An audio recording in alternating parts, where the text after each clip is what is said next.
stop, you will deeply regret moving, I assure you." With a crystal vase in his hand and a glare of wrath in his eyes, my father's voice resounded through the dazzling ballroom.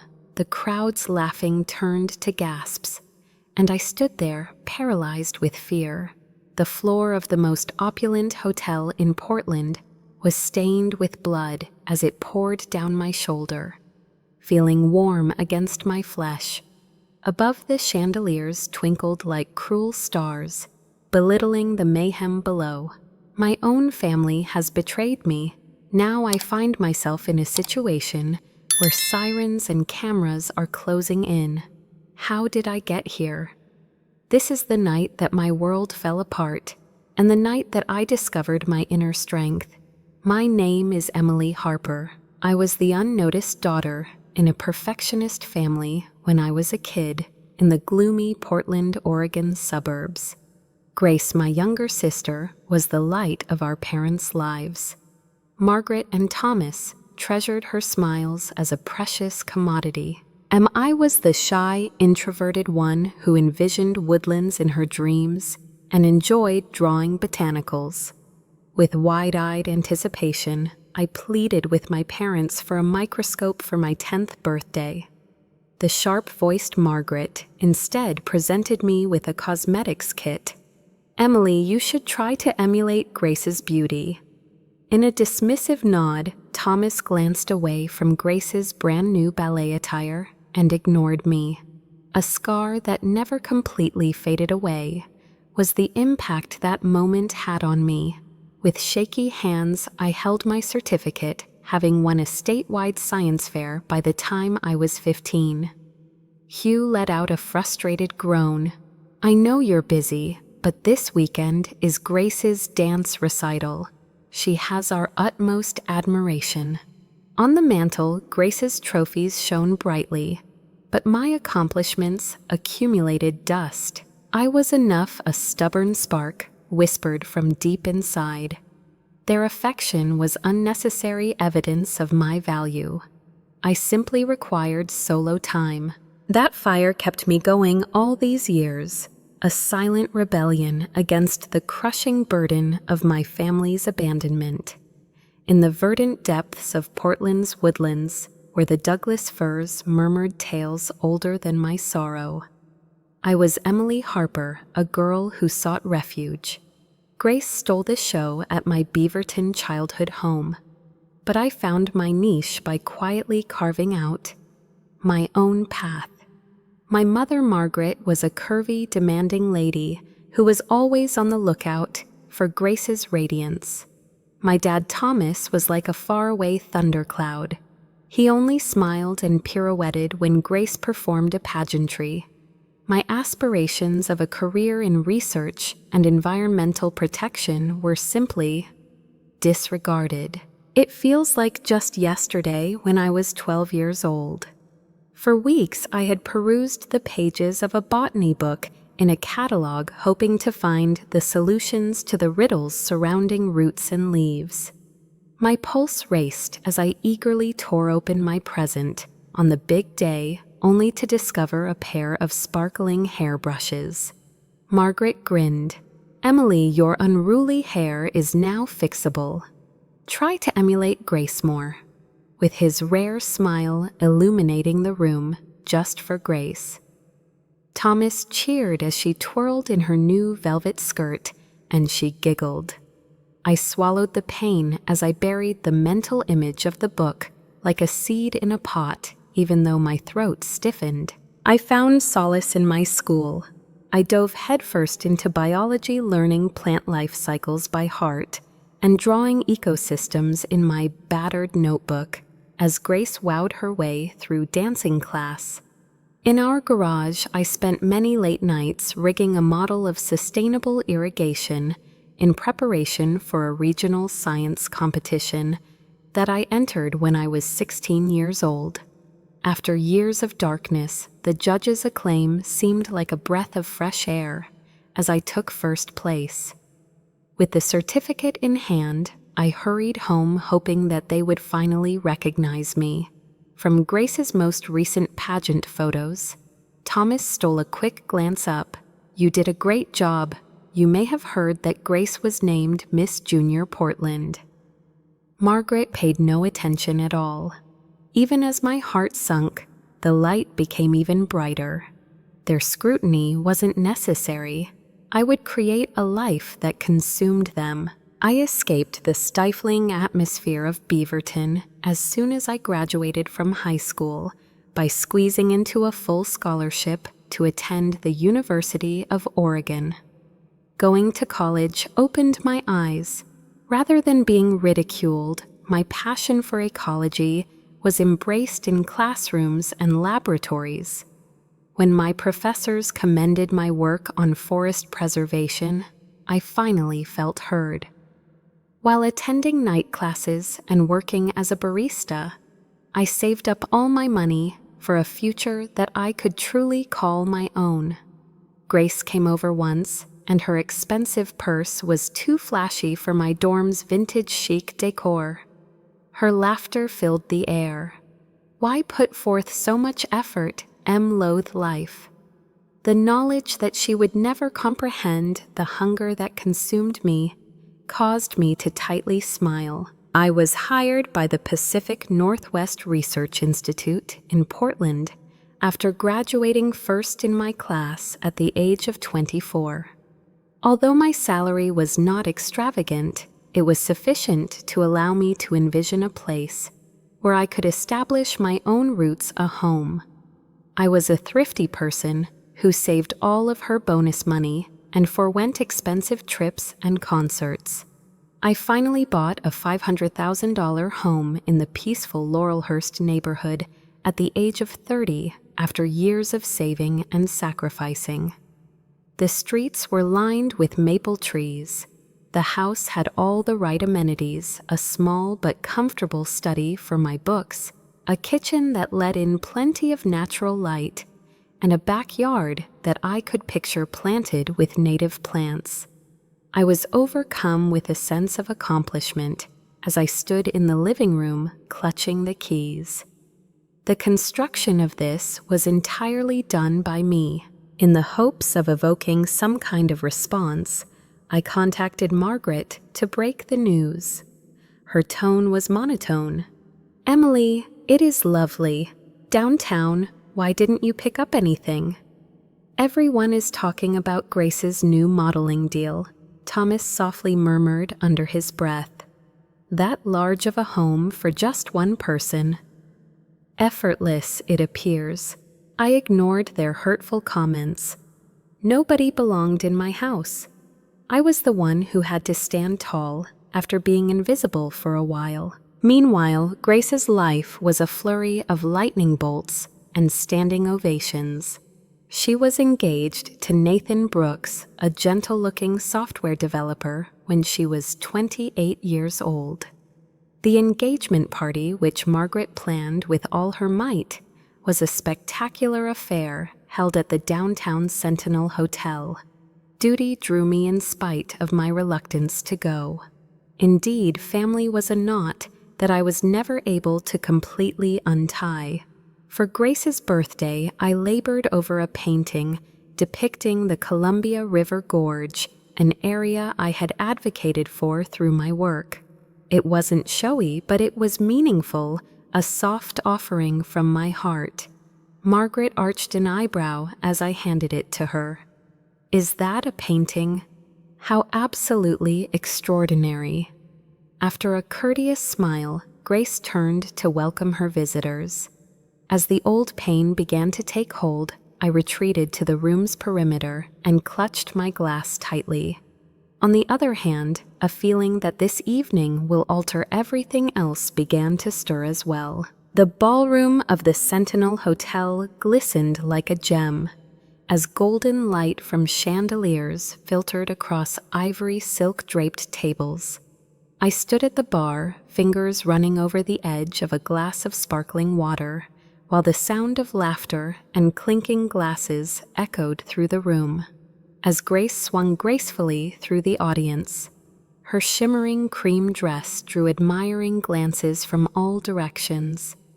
Her fiancé Nathan lingered close by, his modest grin bringing a touch of humility to the otherwise opulent setting. A sense of bittersweetness arose in my breast as I watched them. Grace lived in a world where everything was refined and cherished. Mine was more subdued, founded on the ground of the wood I battled to preserve, but I was at her side tonight. My job at the PNWR had become my only source of income. Just last month, I spearheaded an effort to halt the destruction of old-growth forest in the shadow of Mount Hood from the approaching bulldozers of a developer. As I labored over data-created proposals and confronted a skeptical city council, the nights turned into mornings. My team and I were elated when we received a $2 million grant to protect the property. It was my signature, my means of making a difference. Sending Margaret a picture of the forest was my way of trying to get her attention. A single-line Saturday is Grace's engagement party was her response. Promptness is key. Nothing came out of Thomas's mouth. As the old pain flared up, I forced myself to look at my phone. What I had constructed was unaffected by their quiet. Grace was the center of attention at the party as guests gushed over her modeling portfolio, and photographers recorded her every move. As usual, I wore a plain green dress as my sole nod to the event, and I blended in. Nathan separated from Grace and came up to me after catching my gaze and waving. His voice was kind as he told Emily that her painting was stunning. "You hold that woodland in high regard, isn't it?" Surprisingly, he had noticed, so I nodded. "It's my heart," I confessed. A true expression was there in his eyes as he grinned. "If only Grace possessed your passion." I felt noticed for an instant as his comments lingered unanticipated. Then he heard Margaret's voice and she beckoned him to return to Grace's side. While the room revolved around Grace, I sank into a corner and watched. My thoughts drifted to my Laurelhurst cottage, seeing the garden that was already bursting with ferns and wildflowers. I bought that house with years of foregone vacations and overtime work. It was my shelter. I had accomplished, at the age of 32, what my parents had always thought was impossible. I had created a life apart from their approval. I couldn't escape the weight of their apathy as I stood here. Why did I persist in wishing for their honor? I couldn't stop thinking about the unsolved mystery. With a pungent scent and an overly broad smile, Margaret sprang onto the scene. "My darling Emily, we must have a word." Thomas stood behind her, his countenance impenetrable and his hands crossed like a judge's. I trailed behind them to a peaceful nook where the music had subsided to a faint hum despite the knot in my gut. Something electric imbued with an unknown energy hung in the air. With a sweet but edgy voice, Margaret leaned in. "Emily Grace's engagement is a landmark event. Our goal is for it to be flawless." Nervous, I nodded. "Sure thing, I don't understand." Cold eyes met Thomas's as he cleared his throat. "The Laurelhurst mansion you own. Just one individual can't handle it. A real house is what Grace and Nathan need to begin their lives together." A smack was the sound of the words. Caught with a sudden panic, I blinked. "Would you like me to just hand up my house to them?" A clench formed in Margaret's mouth. "Emily, it's the correct thing to do. A family's sacrifices for its members. Grace warrants this." With my nails piercing my palms, my hands balled into fists. Every late night, every dream I woke up from, and every time I proved to myself that I was enough were all a part of that house. With a steady but low voice, I said no. That house employed me. This is mine. Thomas lowered his voice to a low growl as he tightened his jaw. Emily, you lack empathy. I have always been. Grace represents the family's bright future. No, you are not. Anger and a racing heart raced through my chest. I refuse to leave my home, I exclaimed with more conviction. Certainly not for Grace or anybody else. No longer was Margaret sweet. Her eyes widened in surprise. She hissed at the girl. Would you really want to spoil Grace's happiness after everything we've been through? Disapproving. I took a step back. It is not up to you to determine my debt. As their wrath pressed down on me, the alcove shrank. Onlookers noticing the mounting tension cast a sideways glance. Ignorantly, Nathan was across the room laughing with Grace. As I turned to depart, Thomas firmly grasped my arm. Emily, you will do this, he growled. You could come to regret it otherwise. With my heart pounding, I wrenched free and made my way back to the ballroom, where the lights were too intense and the music was too loud. An ominous storm was on the way, but I couldn't see it coming. As I steadied myself with a sip of my drink, Margaret's whisper clung to me like a ghost, a family's sacrifices for its members. Her words reverberated, sharpening the blade of years past invisibly. It wasn't only about protecting my home. It was also about standing up for the girl who had been told she would never amount to anything. Plus, they can't take it away from me. No way, not this evening. At no point in the future, even though the ballroom was a riot of noise, a medley of giggles and the clinking of champagne flutes.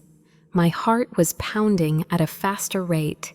My mind kept returning to Thomas's threat as I stood on the brink of the Sentinel Hotel's grand hall. My verdant dress glinting in the sunlight. It will be something you come to regret. His poisonous words encircled me as I looked around the room. While Grace danced joyfully in Nathan's embrace in her cream dress, Margaret watched me from across the room with an artificial grin. As if a tempest were brewing, the air seemed heavy with anticipation. The icy edge of my glass grounded me as I gripped it tightly. My Laurelhurst home was more than a structure. It was a statement about my independence and my refusal to accept their affection as necessary for my success. Still here they were acting as though my years of selflessness had been for naught, demanding that I relinquish it. In an effort to drown them out, I drew a nervous breath. Hey there, Emily. Tonight belongs to Grace. The discomfort, however, persisted. I could tell this wasn't going away the moment Margaret locked eyes with me. Hers were cold and calculated. As Grace and Nathan made their way to the dance floor, the music subdued and a spotlight shone down on them. Phones flashed as guests clapped and captured the perfect moment. Blending in with the crowd, I gritted my teeth and smiled, but then Margaret materialized at my side, her fingers gently brushing against my elbow. Emily, there's more to come, she said with a deadly combination of silk and sword. Accompany me, right now. With his broad shoulders rigid with intent, Thomas was already making his way toward a side door. Despite my queasy tummy, I went along with the flow, carried along by the weight of their expectations. With the party's hum diminishing behind us, we quietly made our way into a dimly lighted corridor. Gilded mirrors adorned the walls, reflecting my anxious expression back to me. Thomas pivoted his gaze, unwavering. Emily, we've given you everything, he said in a low, menacing voice. And as retribution, you're keeping that house to yourself, while Grace is busy building her future. Margaret clenched her jaw as she nodded. Just offer them the house as an engagement present. It's that easy.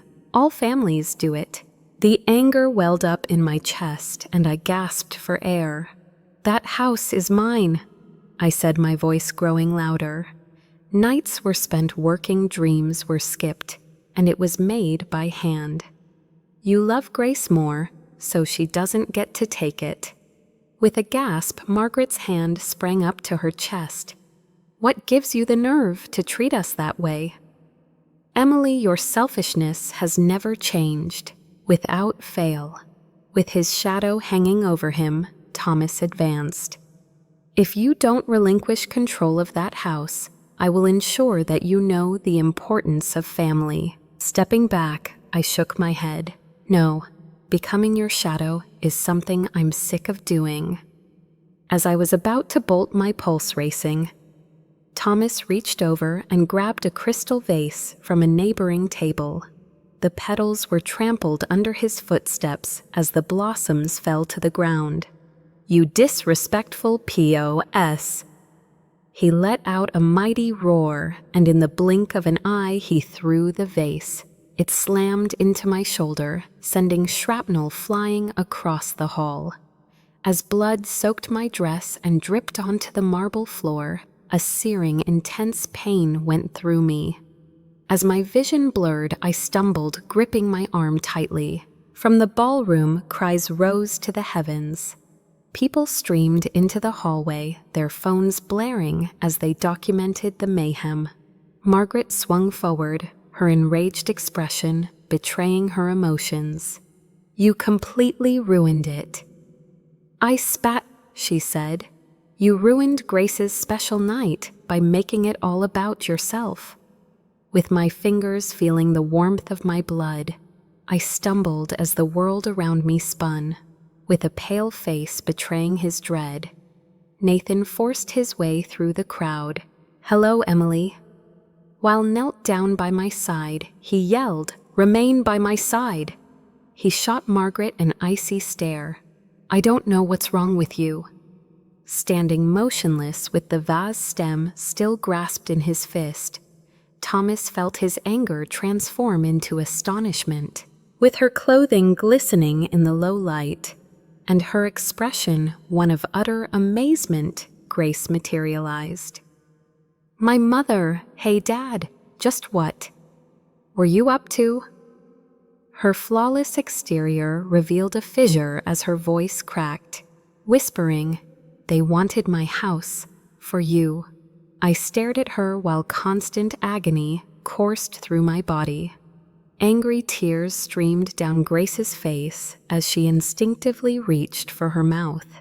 To be honest, Emily, I had no idea. However, the years of her silence made her words sound hollow. With her phone already ringing, my best friend and lawyer, Lila Carter, pushed her way ahead. Her voice resounded with determination as she declared her intention to contact the authorities. There is complete stillness. She knelt down next to me and put a napkin on my cut.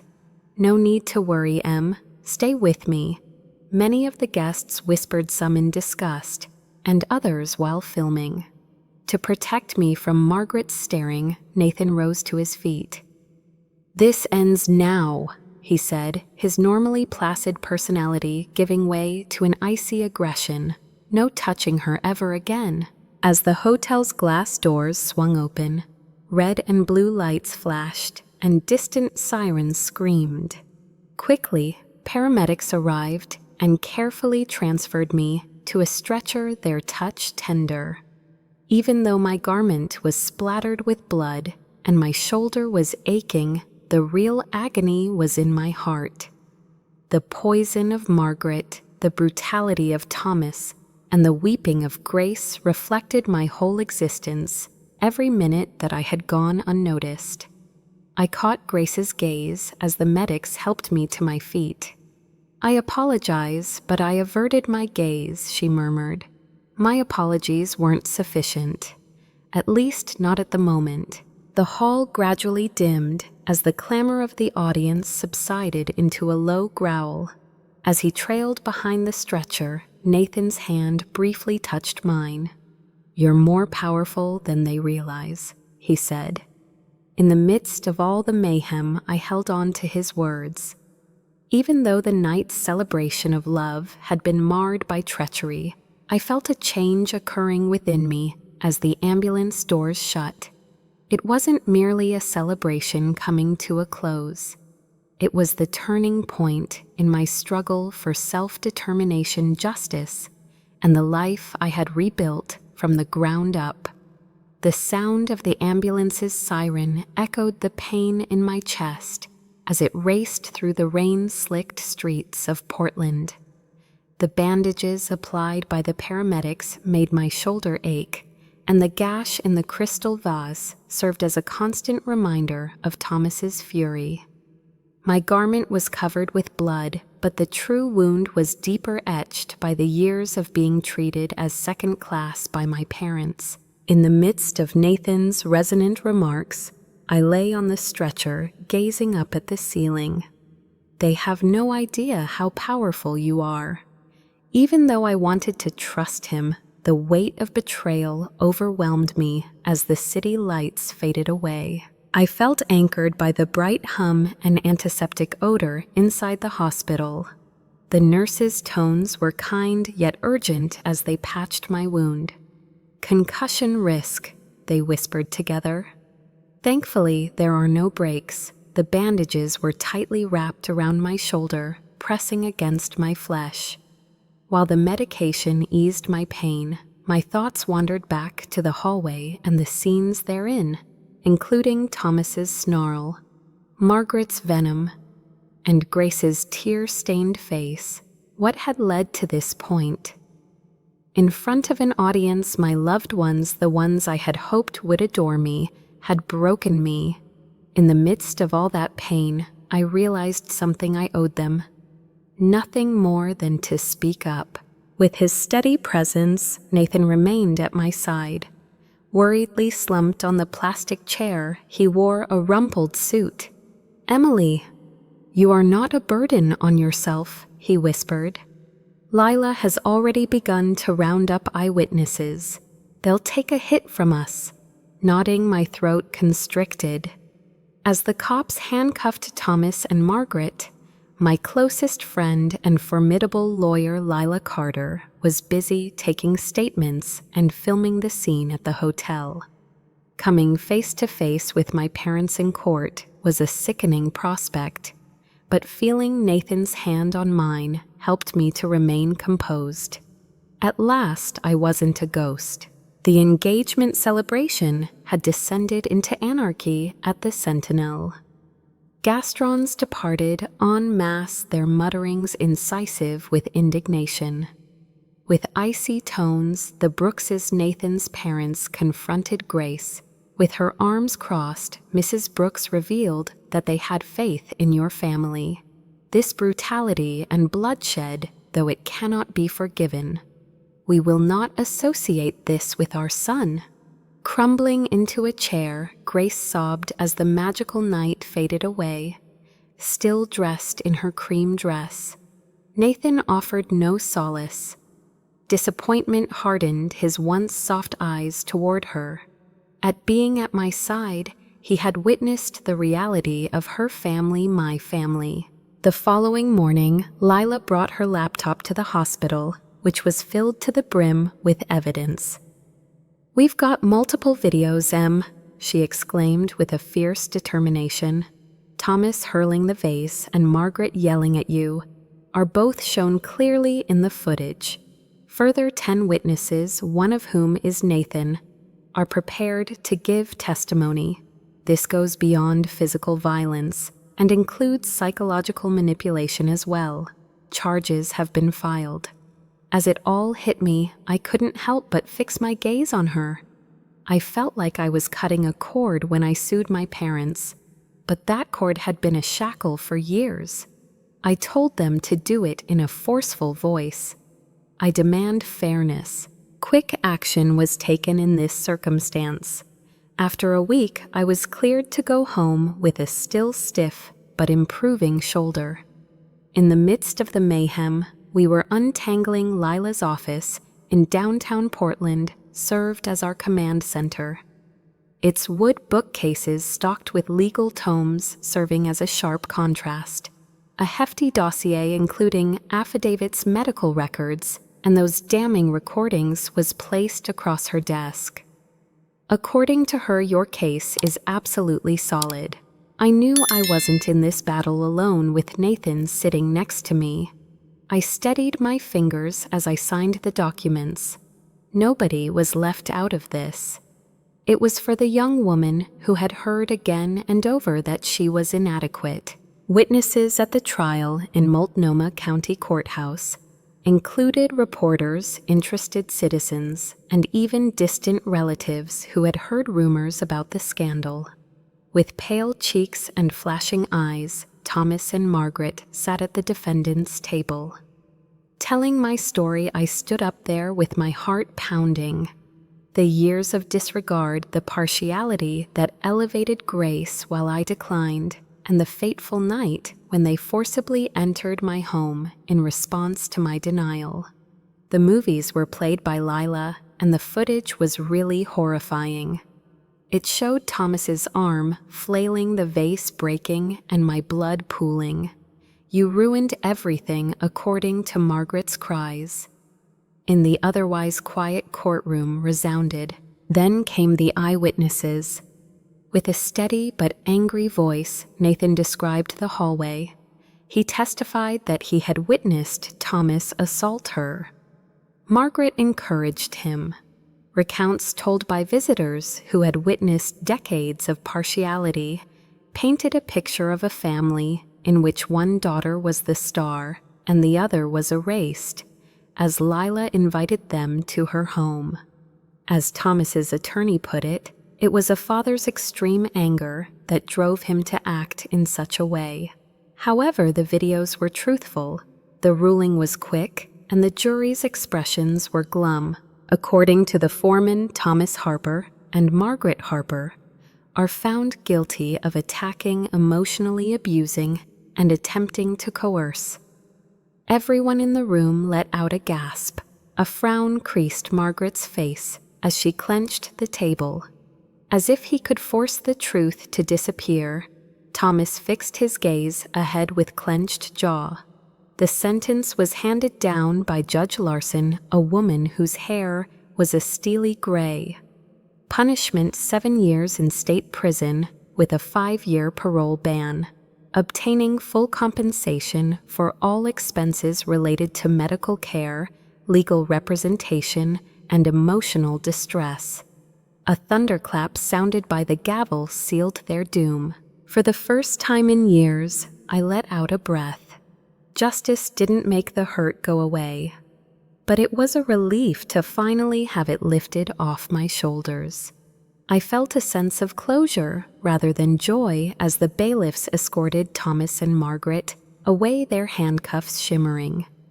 Grace was the center of their universe, while I was reduced to a mere bystander. I was the only one left standing as that entire world crumbled around me. After the courts had adjourned, Grace approached me, her eyes crimson. "Shh, Emily, I'm so sorry. It was worse than I realized. I should have raised my voice." As her voice faltered, I realized that she was more than just the golden kid. She was also a character ensnared in their narrative. "Grace, I insist in a low but firm voice that I do not hate you. I must prioritize living my life at this moment." Tears streaming down her face, she nodded and then strode away, her figure disappearing into the downpour. From a distance, I wished her well, because she was about to leave Portland and find her own path. While I was waiting, Nathan smiled as if to whisper a promise. With a look of pride on his face, he told you you did it. Stand up for who you are. With the icy courthouse stairs underneath us, I leaned toward him. This was different. I wasn't merely surviving anymore. Suddenly, I had complete freedom.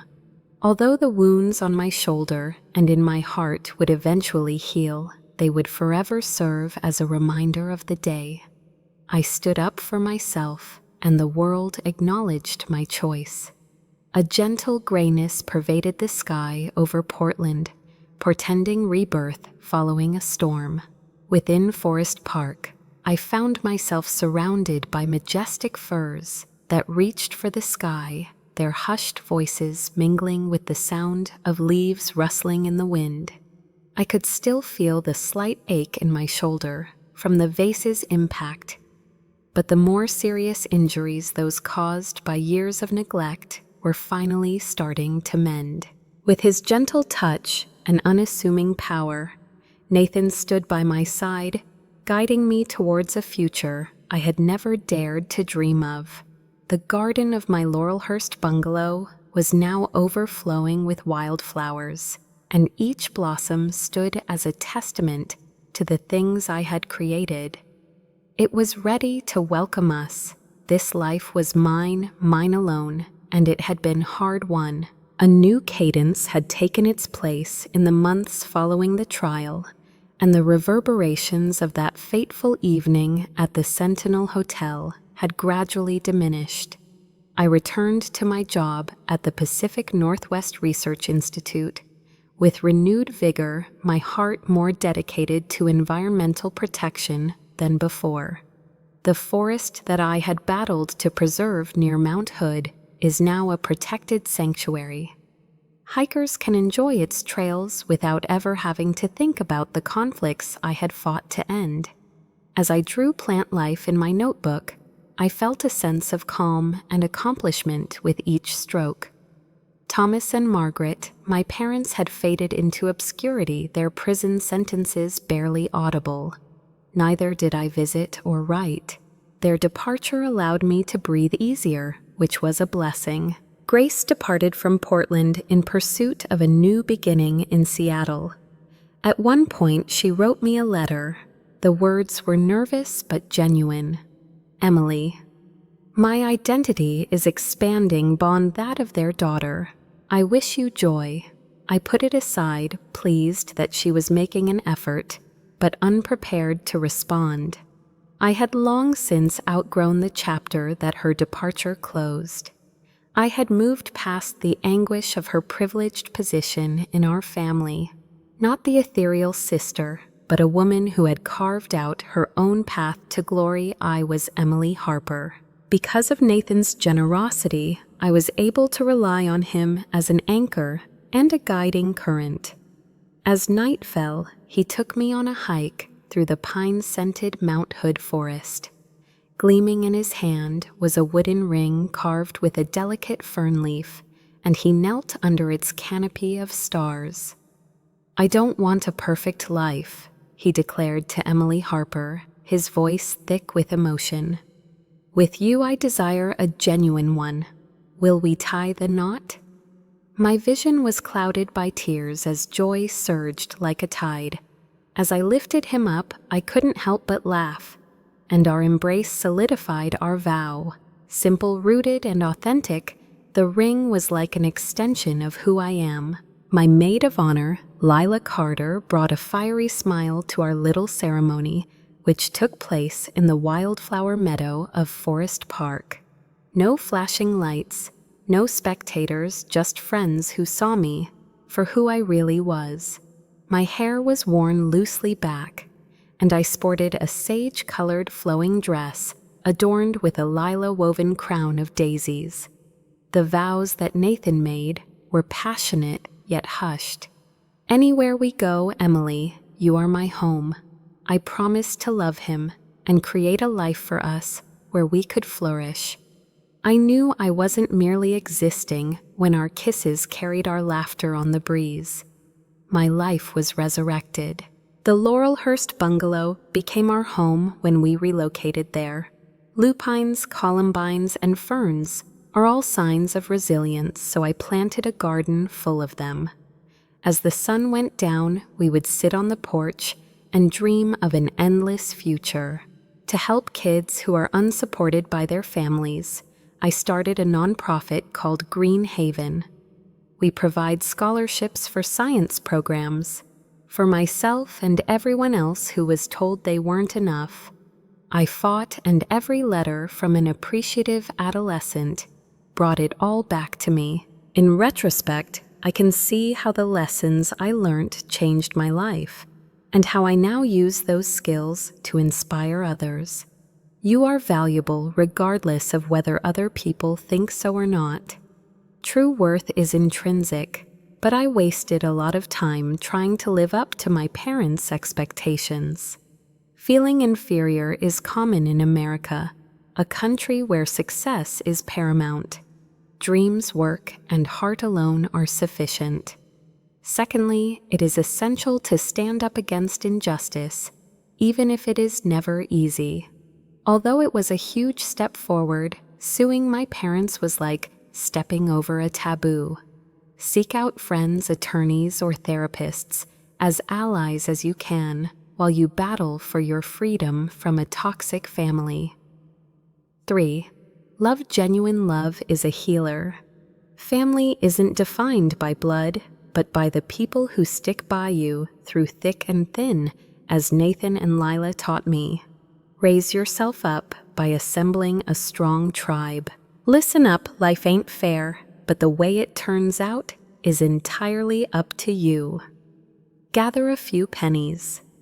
Follow your heart and speak your truth as a first step. Despite shaking hands, I cared to my garden, and now it's flourishing. Take care of yours as well. Emily Harper here, and the scars on my body speak volumes not of suffering, but of resilience and steadfastness in the face of adversity. Everything here, this home, this life, this love, is mine. Also own whatever it is that you're creating. Keep going. Everyone is eagerly anticipating your blossoming.